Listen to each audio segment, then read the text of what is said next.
Dear Future Me, Part 2.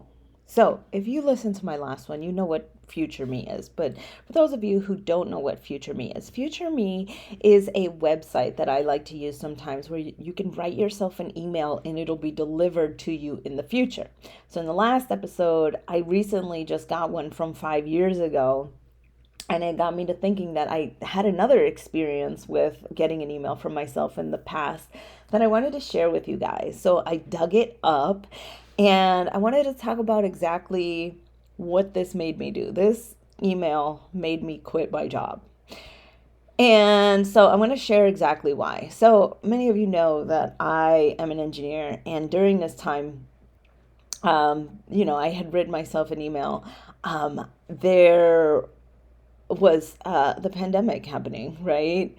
And so a lot of us at my job had gotten furloughed. And this was like back in like March of 2020. So come June, I get a call saying, "Hey, Andy, we're extending the furlough to September." And I'm like, are you guys just going to fire me? Like, what's going on? They're like, "No, no, no, we fully plan on bringing you back. Don't worry." And I'm like, okay. But, I was teetering between, going back to being an engineer or seizing the opportunity and becoming a full time coach, full time personal trainer. And I was stuck. I was stuck between a rock and a hard place. And then one day on June 27th of 2020, I got an email from me from June 27, 2017. So I'm going to read to you guys what prompted me to quit my job. Okay? Dear future me, wow, I'm really doing this Ulysses Challenge bucket list thing right now. If you don't remember, check out Ulysses bucket list on Reddit. Well, right now, you are working at Draper and you are hating every minute of it. You've gone down to 32 hours, and it still isn't enough to quell the impending doom of this career you hate so fucking much. However, you're about to start your work study at JP Center Yoga, so there's that. Then it goes on to talk about my daughter, it goes on to talk about practicing um, my French on Duolingo. It talks about my tenants, talks about my husband, it talks about being sober for 2.5 years. And then this is what it finishes with. So now, future me, this is what I wish for you. I would like for you to have finished teacher training. I would like for you to follow through with actually teaching to the Latino community.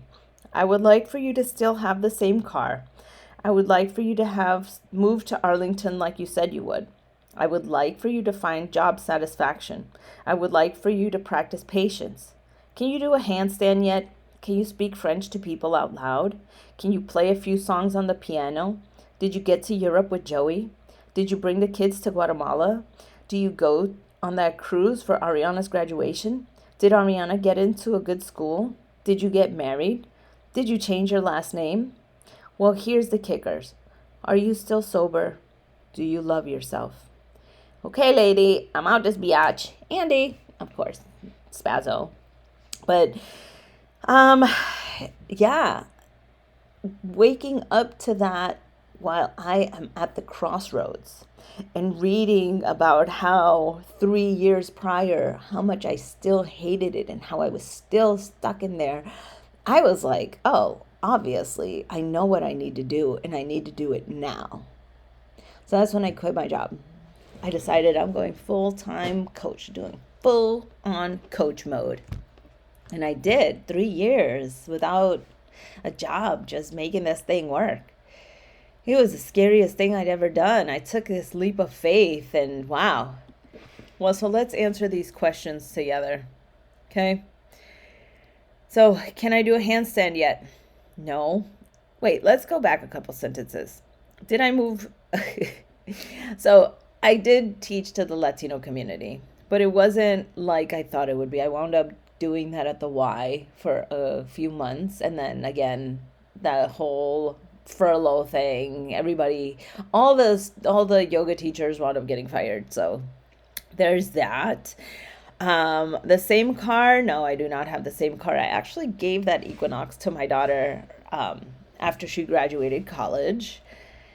Let's see. I would like for you to have moved to Arlington. I never bought that house in Arlington. It was just not a good buy. I would like for you to find job satisfaction. I'm still working on that. Jesus Christ, freaking 7 years later, I'm still working on job satisfaction. I would like for you to practice patience. So I try to practice it all the time, but it is hard. Can I do a handstand? No. Can I speak to French to people out loud? Funnily enough, I started doing Duolingo again about a week ago, and I started doing the Spanish one, and I was like, oh, maybe I should brush up on my French. So that is very, very crazy that I'm even talking about that right now. Let's see. Can I play a few songs on the piano? Yes, I did play a few songs on the piano. I was self-taught. I think I took a couple lessons.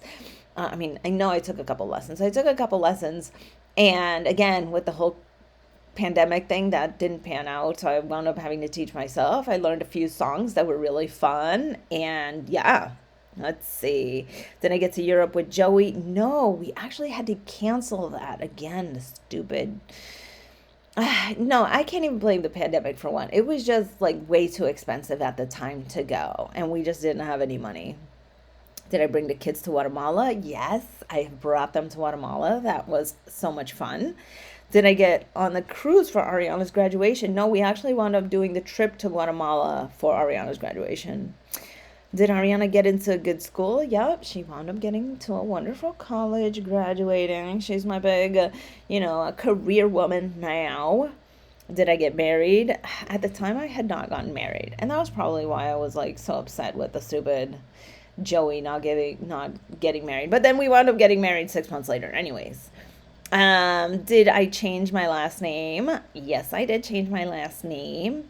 And here's the kicker: am I still sober? Yes. I am absolutely still sober. And do I love myself? Yes, I do. I work hard at it. What I didn't know then is that self-love is not something that you just get out of nowhere. It's something you have to work for every single day with actions. Just like trying to love a partner, just like trying to love a friend, just like trying to love a family member, it's work. You have to put the work in, and yeah, I do that. I do love myself. So I thought these were fun little podcasts to do with the future me's.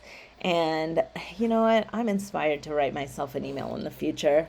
See if I'm still doing this podcast thing then, and how many episodes I'm in. Well, guys, with that, I am done. And this has been my experience with Future Me. If you guys do a Future Me, let me know. Just shoot me a message on Instagram, coach_Andy_Hoffer. Let me know if you did it. You don't have to tell me what's in the email. Just tell me that you did it. And tell me what you felt about it, how you felt about talking to your future self. Or have you ever done it before and received an email from yourself? All right. I'm going to let you guys go. Love you guys. Bye.